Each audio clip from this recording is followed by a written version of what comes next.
Bekerja 8 jam per hari plus 1 jam istirahat. Tapi dalam sehari jika di total jam kerjanya cuma 4 sampai 6 jam per hari.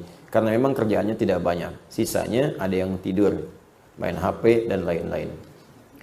Assalamualaikum warahmatullahi wabarakatuh. Kembali lagi di MP Embun Pagi Channel. Sebelum kita lanjut, klik tombol subscribe dan nyalakan notifikasinya. Jazakallah khair. Assalamualaikum warahmatullahi wabarakatuh. Salam warahmatullahi wabarakatuh. Semoga Allah selalu mencurahkan rahmat kepada ustaz kita semua. Semoga Allah berikan yang lebih baik kepada anda. Saya mau bertanya, lebih tepatnya minta sarannya. Ya, baiklah. Saya mau menjawab, lebih tepatnya memberi saran.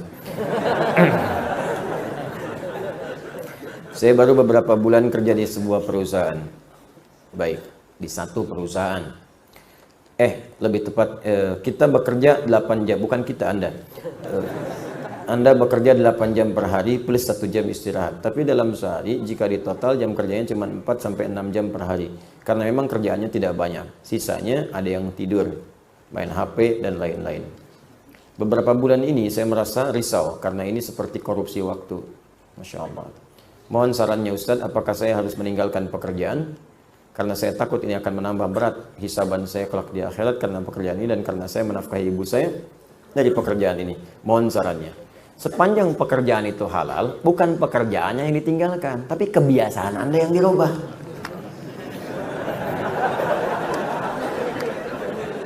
Nah, belum tentu mendapatkan pekerjaan yang seperti itu juga. Ya, kerja yang diwajibkan 8 jam, beban kerjanya baru 6 jam, 4 sampai 6 jam, sisanya pakai apa? Pakai untuk merumuskan, menyempurnakan pekerjaan itu lagi. Bikin ide-ide cemerlang yang bisa diusulkan pada perusahaan. Buat ide-ide kreatif yang inovatif. Itu bahkan bisa mengangkat level Anda. Ketika Anda punya usulan, usulkan ke atas. Mungkin yang pertama belum diterima. Kedua munculkan lagi. Ketiga. Sehingga nanti supervisor melihat nih, idenya banyak nih. Nih giat nih. Itu bisa mengangkat Anda level lebih tinggi. Naiklah jadi pengawas. Kalau sudah pengawas, ya cuma ngawasin. Lebih sedikit lagi.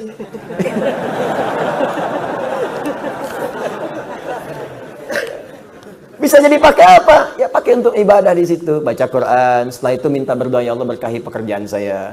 Berikan rahmat kepada perusahaan saya. Ya Allah bimbing kami supaya bekerja jalan yang halal. Gunakan untuk ibadah sisanya.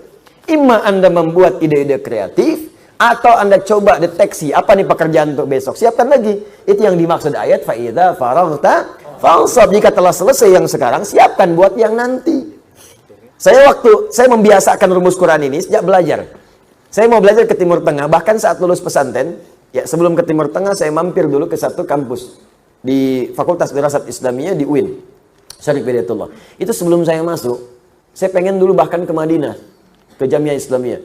Ya, sejak kelas di 2 SMA, setara itu, 2 Aliyah, di pesantren Darul Arqam, itu saya sudah ikut daurah. Daurah pelajaran yang akan diajarkan di Madinah. Saya kumpulkan semua pelajaran-pelajaran itu. Mana buku-bukunya? Bahkan saya tanya siapa yang ngajar di sana. Saya kenalan dengan guru-gurunya. Ada Syekh Faiz, Syekh Sultan, ya Syekh Afifi dan sebagainya. Saya kenalan, saya pelajari sebelum berangkat. Ya, saya pelajari ketika akan mampir ke Ciputat karena waktu sudah dikasih rekomendasi, itu sudah siap semua ikhtiar manusianya, insya Allah sudahlah selesai semua. Bahkan diberikan tanda tangan oleh orang yang kalau kata orang di Timur Tengah itu dilihat tanda tangannya nggak akan dilihat berkasnya, terimanya. Semua udah ngasih. Tapi perhatikan, ketika Allah berkehendak, maka tidak ada yang bisa mencegah kehendaknya. Terjadilah bom Bali itu. Maka dihapus kuota beasiswa pada saat itu. Ya, harap-harap kemudian bisa ke Madinah, nyangkut di Madinah Ciputat. Masuk ke situ. Tapi pun manhaj gak keluar. Gak berubah manhaj saya. Sebelum berangkat ke sana, saya kumpulkan buku-bukunya. Apa yang dipelajari di kampus itu? Saya senang saya milih kampus itu karena belum bisa keluar karena tertutup semua kuota di luar itu. Saya pilih itu karena di situ yang ngajar ulama di MUI, ngajarnya pakai bahasa Arab juga. Ada yang dari Mesir, dari India, dari mana-mana itu ngajar pakai bahasa Arab. Dan kalau MUI ngajar yang dibahas fatwa-fatwa yang sedang dibahas, ya fikihnya macam-macamnya. Saya kumpulin dulu buku-bukunya sampai semua mata kuliah di awal-awal saya kumpulin. Ya saya pelajari dulu. Jadi begitu masuk udah jelas sudah tahu. Oh ini yang mau dipelajari. Kalau sudah tahu apa yang dipelajari sampai poin-poin ujian pun soal-soal saya kerjakan sebelum masuk. Saya udah paham, ini gurunya ini, kebiasaannya ini. Ini senang begini, ini senang begini. Ini senang jawaban begini. Jadi kalau ada guru yang senang jawaban pendek, gak usah panjang-panjang. Panjang-panjang malah 0 nilainya. Senang pendek ya pendek, panjang ya panjang. Ya itu Kalau sudah seperti itu selesai. Apa yang saya kerjakan? Saya bisa isi waktu saya pergi ke perpustakaan, bikin catatan, baca lagi, kembangkan lagi, nulis lagi. Kadang saya nulis sendiri, bikin soal sendiri, kerjain sendiri. Demikian. Akhirnya itu yang kita isi dan selesai. Manfaatnya terasa.